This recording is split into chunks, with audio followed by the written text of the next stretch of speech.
Hello student. तो चलिए अगले चैप्टर को हम शुरू करते हैं। प्रश्नावली 1.2। इसमें क्या है? निम्नलिखित संख्याओं को अभाज्य गुणनखंडों के गुणनखंड के रूप में व्यक्त कीजिए।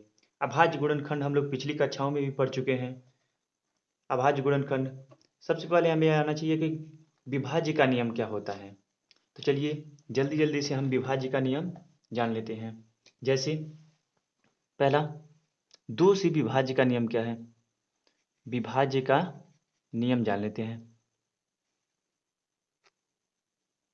विभाज्य का नियम हमें पता होना चाहिए कि विभाज्य कैसे होगा। जैसे दो से विभाज्य का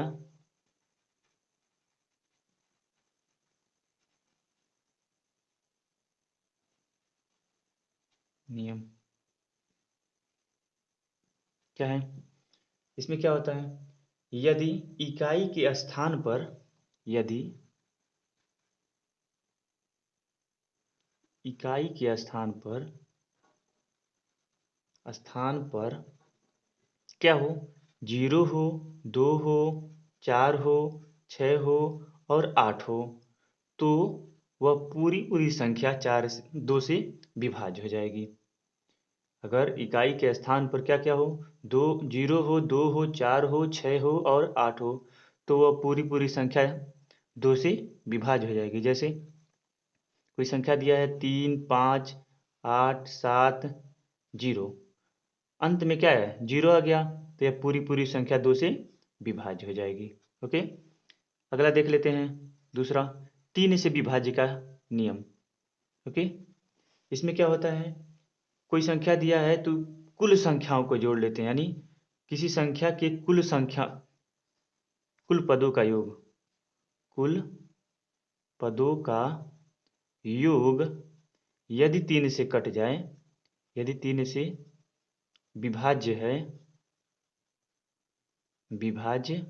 है तो पूरी पूरी संख्या 3 से विभाज्य हो जाएगी। समझ में आया? जैसे एग्जांपल देख लेते हैं हम। 3, 5, 7, 3, इसमें क्या करेंगे, कुल संख्याओं का योग कैसे निकालेंगे? ऐसे कर लेंगे 3 + 5 + 7 + 3, 5 3 8, 8 7 15, 15 3 18, इसका योग कितना आ गया, 18। और ये क्या है, 3 से विभाज्य है, यानी ये पूरी पूरी संख्या क्या हो जाएगी, 3 से विभाज्य हो जाएगी। ओके, अगला देख लेते हैं। 4 से विभाज्य का क्या नियम है? 4 से विभाज्य का नियम, इसमें क्या होता है? यदि किसी संख्या के अंत में दो पद, किसी संख्या के अंत का दो पद यदि 4 से विभाज्य होता है, 4 से विभाज्य होता है, तो पूरी पूरी संख्या 4 से विभाज्य हो जाएगी। जैसे एग्जांपल देख लीजिए इसका। यदि दिया है 5, 8, कोई भी संख्या हो, 7, 1, 3, 0, 2, 0, इसमें क्या देखेंगे हम? हमें आगे के पद से कोई मतलब नहीं, हमें अंत के पद से मतलब है। अंत में क्या है, 20, और ये क्या है, 4 से कट जाएगा, 4 5 20, यानी ये पूरी पूरी संख्या क्या हो जाएगी, 4 से कट जाएगी। तो यानी अंत की दो संख्या अगर 4 से कट जाती है तो पूरी पूरी संख्या क्या हो जाएगी, 4 से कट जाएगी। फिर अगला जान लेते हैं 5 से विभाज्य का नियम, जो हमें इंपॉर्टेंट है, पहले हम उसको देख लेते हैं। 5 से विभाज्य का नियम, इसमें क्या होगा? यदि संख्या के अंत में, यदि संख्या के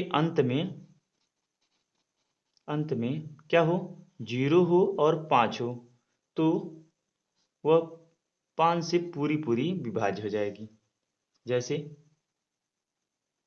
कोई भी संख्या हो, 3, 5, 7, 0, अंत में 0 आ गया, या जैसे ये दिया है 3, 5, 8, 9, 5, अंत में क्या आया, 5, तो 0 हो, 5 हो, तो वह संख्या पूरी पूरी 5 से विभाज्य हो जाएगी। ओके, समझ में आया? तो चलिए हम लोग अपने क्वेश्चन पे लगाते हैं। पहला क्वेश्चन कहा है, निम्नलिखित संख्याओं को अभाज्य गुणनखंडों के गुणनखंड के रूप में व्यक्त कीजिए। तो चलिए इसको हम जल्दी जल्दी से लगा लेते हैं। पहला क्वेश्चन दिया है 140, ठीक है। तो 140 का सॉल्व 140 का अभाज्य गुणनखंड हमें निकालना है। तो इसको लिख सकते हैं 140। हम यहाँ पहले की तरह गुणनखंड ही निकाल रहे इसका। 140 का फैक्टर कर लेते हैं। पहले किससे कटेगा, अंत में 0 है यानी 2 से, 7 0। फिर किससे, 2 से कटेगा, कितना हो जाएगा 35। फिर किससे, 5 से कितना आ जाएगा, फिर 7 से कट जाएगा। यानी 140 को हम लिख सकते हैं कितना, 2 गुणे 2 गुणे 5 गुणे 7। ओके, ये आ गया इसका अभाज्य गुणनखंड। दूसरा क्वेश्चन लगा लेते हैं। दिया है 156, यानी 100, ये रफ कार्य होगा हमारा। ओके, 156 का अभाज्य गुणनखंड यहाँ पे लिख लेते हैं। 156 बराबर, इसका अभाज्य गुणनखंड हम लोग निकाल लेते हैं। 156 का अभाज्य गुणनखंड फैक्टर कर लेते हैं। पहले किससे कटेगा, 2 से, कितने बार 7 चेको, यहाँ हो जाएगा 8। फिर 2 से कटेगा अभी, तो 3 6 2 9 18। फिर कटेगा 3 से, 3 एक 3, 3 त्रिकी 9। ये आ गया अभाज्य संख्या, ये खुद से कटेगा 1।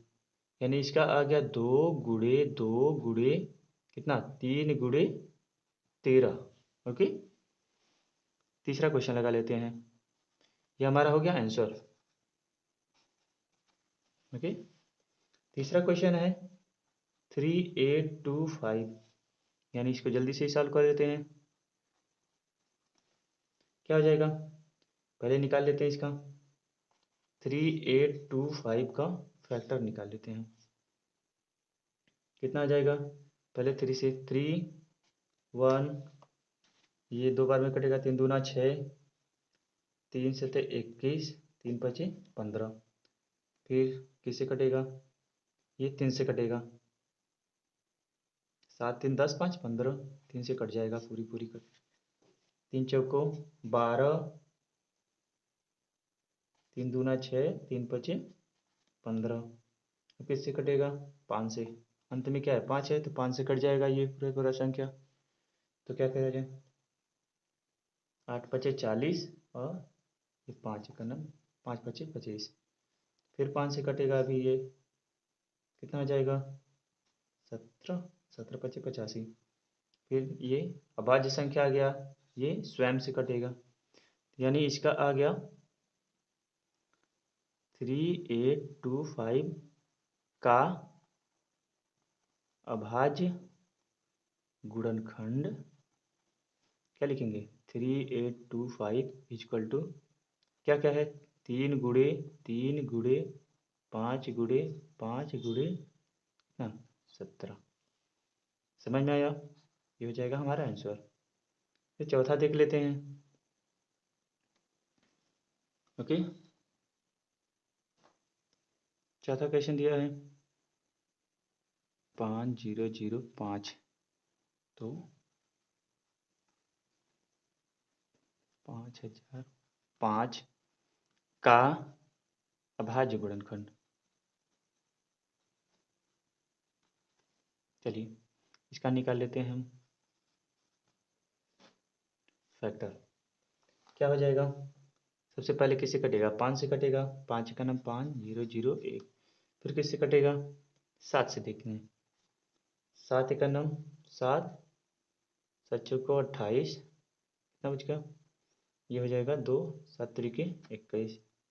फिर कटेगा ये 11 से, 11 कम 11, 11 तियाँ 33। यह अभाज्य संख्या आ गया, ये स्वयं से कटेगा। ओके, यानी 13 कम 13, यानी इसका हो जाएगा 5005 का अभाज्य गुणनखंड क्या होगा, 5 गुणे 7 गुणे 11 गुणे 13। समझ में आया। पांचवा इसमें अंतिम दिया है 7 4 2 9। सॉल्व करते हैं इसको। बहुत ही आसानी क्वेश्चन है ये, तो लगा लेते हैं इसको जल्दी से। 7429 का अभाज्य गुणनखंड, तो यहाँ पे इसको निकाल लेते हैं। 7429 फैक्टर इसका करिए। सबसे पहले किससे कटेगा ये, नीचे से काटते जाएंगे, यानी 2 से 3 से 4 से नहीं कटेगा, 5 से भी नहीं कटेगा, ये कटेगा 17 से। ओके, चेक करिएगा, कटेगा 17 से। 4 बार में पहले जाएगा 17 चौक 68, फिर हो जाएगा 17 तियाँ 51, 17 तियाँ 51, फिर कितना 9 बार में कट जाएगा ये। ओके, फिर कटेगा ये अब 19 से, कितने बार में, 19 दूना 2 बार में कटेगा, फिर 3 बार में, और ये स्वयं कटेगा। 23 अभाज्य संख्या एक, यानी इसका हो गया 742। बहुत ही अच्छा क्वेश्चन है ये। कितना हो गया, 17 गुणे 19 गुणे 23, तीनों ही इसमें क्या है, अभाज्य संख्या है। ओके, चलिए दूसरे क्वेश्चन पे हम लोग चलते हैं। दूसरा क्वेश्चन कहा है, पूर्णांकों के निम्नलिखित युग्मों, युग्मों मतलब जोड़े, ये जो जोड़ा दिया है, युग्मों के एचसीएफ और एलसीएम ज्ञात कीजिए तथा इसकी जांच कीजिए कि दो संख्याओं का गुणनफल बराबर एचसीएफ गुणे एलसीएम। ओके, चलिए करते हैं हम इसको। पहला दिया है 26 और 91। ओके, चलिए इसको इरेज कर देते हैं। तो पहला क्वेश्चन दिया है 26 और 91 का हमें एचसीएफ और एलसीएम ज्ञात करना है।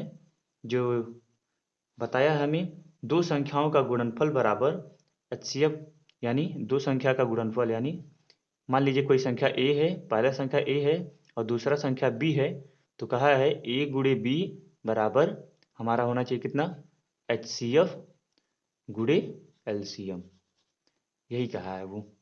तो चलिए करते हैं। 26 का हमें अभाज्य गुणनखंड याद होना चाहिए, याद कर देते हैं। 26 का होगा 2 गुणे 13, 13 दूना 26, फिर 91 का क्या हो जाएगा, इस तरह 17 तियाँ 13 सते 91, यानी 7 गुणे 13 हो जाएगा। ये दोनों क्या है, दोनों में कॉमन है, अतः इसका एचसीएफ बराबर हो जाएगा 13 और एलसीएम हो जाएगा इसका क्या, जो बच गया सो एलसीएम हो जाता है, यानी 2 गुणे 13 गुणे 7, ये हो जाएगा एलसीएम। इसका गुणा करेंगे कितना आ जाएगा,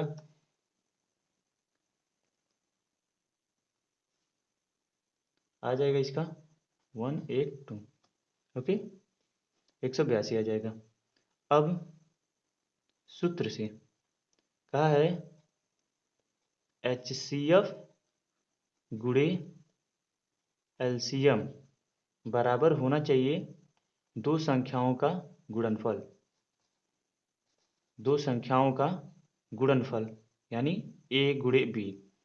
तो एचसीएफ हमारा कितना है 13 और एलसीएम कितना है 182।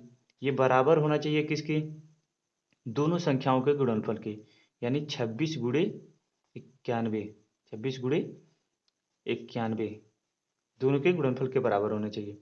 गुणा तो आप लोगों को आना चाहिए, इसका गुणा इसके साथ कराएंगे तो कितना हो जाएगा, 13 दूना 26 को 6, 2 13 थे तो 4, ये आ जाएगा, फिर 6 आ जाएगा, हासिल 10, 13 कम 13 और 10 23, इतना आ गया। फिर 26 और 91 का गुणनफल कराएंगे तो इतना ही प्राप्त हो जाएगा, 23 66। ओके, ये सिद्ध हो गया, दोनों साइड बराबर है, एलएचएस बराबर क्या है, आर है। ओके, चलिए दूसरा क्वेश्चन लगाते हैं। दिया है 510 और 92 का, यानी 510 और 92 के अभाज्य गुणनफल, अभाज्य गुणनखंड। 510 का हम लोग अभाज्य गुणनखंड निकालते हैं, तो पहले इसका फैक्टर कर लें। ओके, कितना जाएगा? 510 का फैक्टर करते हैं तो कितना जाएगा? सबसे पहले 2 से काट लीजिए, 2 दूना 4, यहाँ 1 बच गया, 2 बचे 10, बचे 10, फिर 5 से काट लेते हैं, 5 बचे 25, 5 एक 9, 5, ये 3 से कट जाएगा, 17 तियाँ 91, फिर कटेगा 17 से 1, यानी इसका फैक्टर हो जाएगा 2 गुणे 5 गुणे 3 गुणे 17, फिर 92 का फैक्टर कर लेते हैं, 2 चौको 8, 2 छक्के 12, 2 दूना 4, 2 तिहाई 6 और 23 स्वयं से कटेगा, तो इसका फैक्टर आ गया 2 गुणे 2 गुणे 23। समझ में आया? अतः इसमें देख लेते हैं कॉमन क्या है। ये कॉमन है हमारा 1 2 और बाकी सब ऐसे, तो इसका अतः HCF क्या आ जाएगा? 2, और एलसीएम क्या आ जाएगा? 2 गुणे 2 गुणे 3 गुणे 5 गुणे 17 गुणे 23। अब इसका हम लोग गुणा करा के निकालेंगे, कितना आ जाएगा? इसका एलसीएम आ जाएगा हमारा, गुणा करके निकालेंगे तो आ जाएगा 23, कितना आएगा? 23,460। चूंकि हमें क्या करना है? जांच करना है, कितना? एलसीएम गुणे HCF बराबर आना चाहिए A गुणे B, यानी दो संख्या के गुणनफल के बराबर आना चाहिए। एलसीएम हमारा कितना आया है? एलसीएम आया है 23,460 और HCF है हमारा 2 बराबर, यानी दोनों संख्या के गुणनफल के बराबर आना चाहिए 510 गुणे 92। ओके, चलिए गुणा करा लेते हैं। 0 6 दूना 12 को 2 हासिल 1, 4 दूना 8 1 9 और 3 दूना 6, 2 दूना 4। इसका जब गुणा कराएंगे इसके साथ तो ये भी उतना ही आ जाएगा, गुणा करा कर देख लीजिएगा। ओके, ये हो गया हमारा आंसर, जांच हो गया। समझ में आया आप लोगों को?